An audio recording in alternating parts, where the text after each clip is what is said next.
जिस विषय को कल हमने छोड़ा था अधूरा, उसी विषय को आज फिर हम पढ़ेंगे। वो है राज्य नीति के निदेशक तत्व। भारतीय संविधान के अनुच्छेद भाग 4 अनुच्छेद 36 से लेकर 51 तक जिन नीति निदेशक तत्वों का उल्लेख है, उसके लिए हमारी सामाजिक व्यवस्था में उसकी या राजनीतिक और आर्थिक व्यवस्था में उसकी क्या प्रासंगिकता है, हम उसी का अध्ययन करेंगे। तो मैंने आपको कहा था कि नीति निदेशक तत्व राज्य को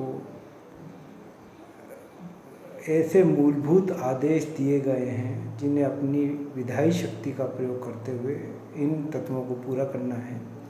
यद्यपि ये न्यायालय द्वारा बाध्यकारी रूप से लागू नहीं किया जा सकते, परंतु फिर भी देश के शासन के मूलभूत अंग हैं।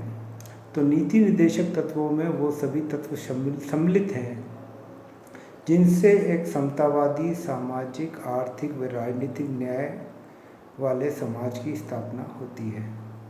मैंने आपको कहा था कि पिछले कि नीति निदेशक तत्वों में कहा गया है कि राज्य आय की असमानताओं को बहुत ज़्यादा कम करने का प्रयास करेगा। स्त्री व पुरुष को समान जीविका प्रदान करने के लिए वो प्रयास करेगा।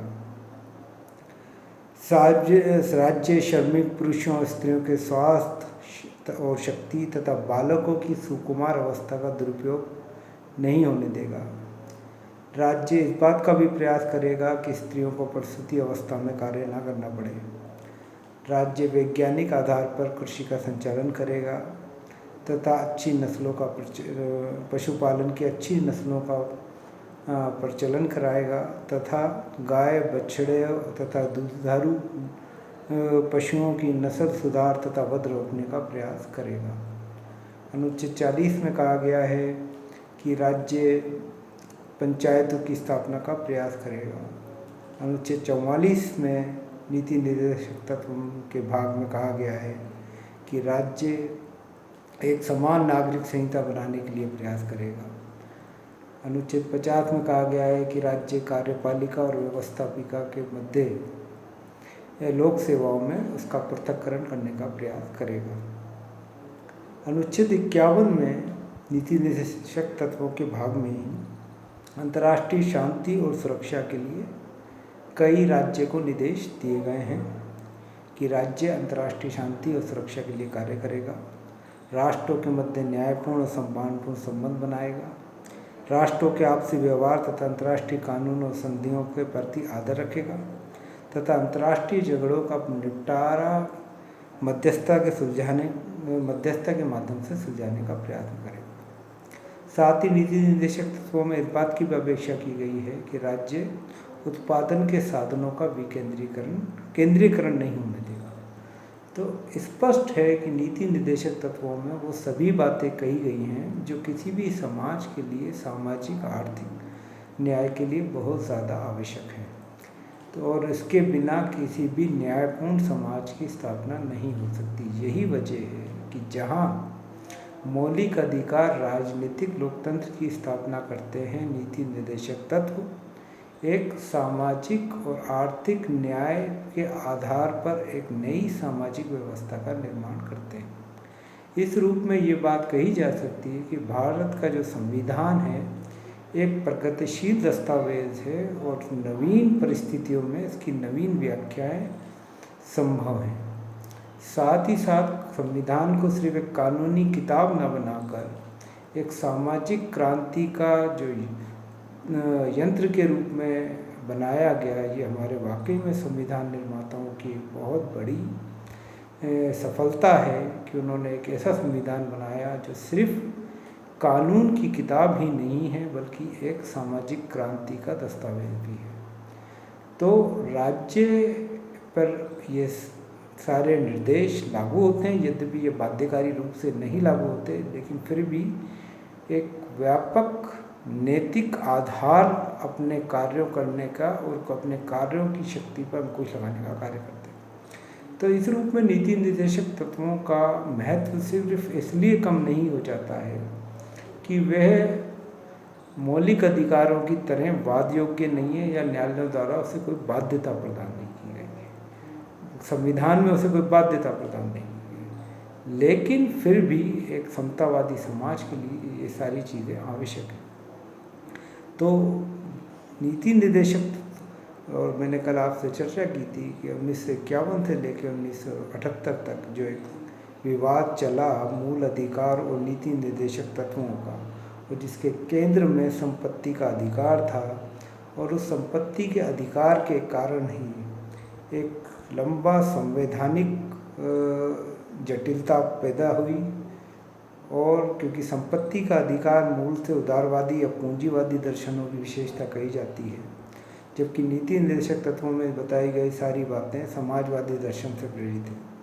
तो इस तरह भारतीय संविधान में पूंजीवादी और समाजवादी दोनों तत्व विद्यमान थे, परंतु जैसे ही लेकिन आज़ादी मिली, हमारा झुकाव समाजवाद की तरफ था और हमने एक समाजवादी ढांचे के समाज की निर्माण की बात कही थी। साथ ही साथ पंचवर्षीय योजनाओं का श्री गणेश भी इसलिए किया गया था कि संसाधनों का न्यायपूर्ण वितरण हो, और यही वजह थी। और राज्य द्वारा मध्यवर्ती व्यवस्थाओं, जमींदारी और जागीरदारी व्यवस्थाओं का उन्मूलन करने के लिए जो भी प्रयास किए गए, वे सब समाजवाद की दिशा में ही एक कदम थे।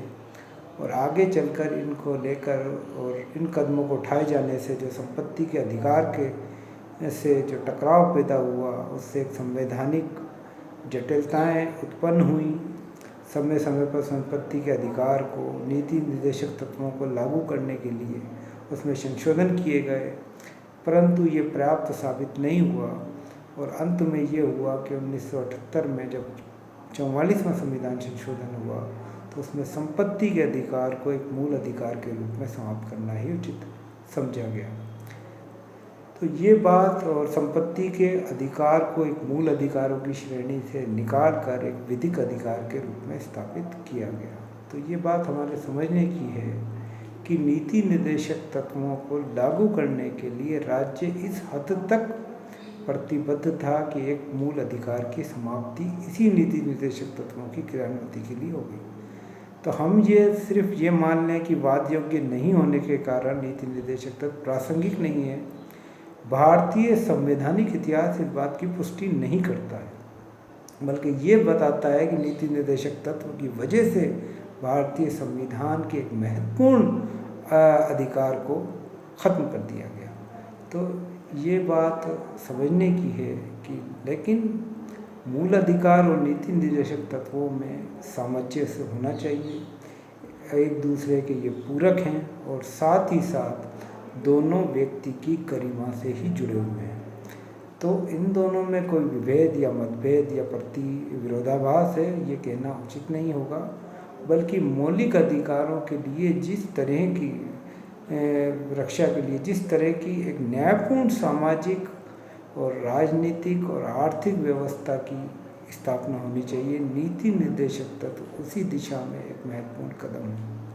क्योंकि मौलिक अधिकारों की रक्षा शून्य में नहीं हो सकती, उसके लिए आपको ऐसा ढांचा, ऐसा सामाजिक और आर्थिक ढांचा खड़ा करना पड़ेगा जिससे एक व्यक्ति के मूल अधिकारों की रक्षा अपने अस्वाभाविक रूप से हो पाए। इसीलिए भारतीय संविधान में नीति निर्देशक तत्व एक महत्वपूर्ण तत्व बनकर उभरते हैं, और राज्य की शक्ति पर एक महत्वपूर्ण अंकुश ही नहीं, बल्कि राज्य की शक्ति पर एक नैतिक अवधारणा भी स्पष्ट करते हैं, बल्कि राज्य की एक विचारधारा को भी निर्मित करते हैं, और राज्य की वैचारिक दिशा को भी वैचारिकता को भी एक दिशा देने का प्रयास करते हैं। तो ये नीति निर्देशक तत्व से जुड़ी यद्यपि वैधानिक शक्ति का अभाव है, परंतु लागू किए जाने योग्य नैतिक घोषणाएं हैं।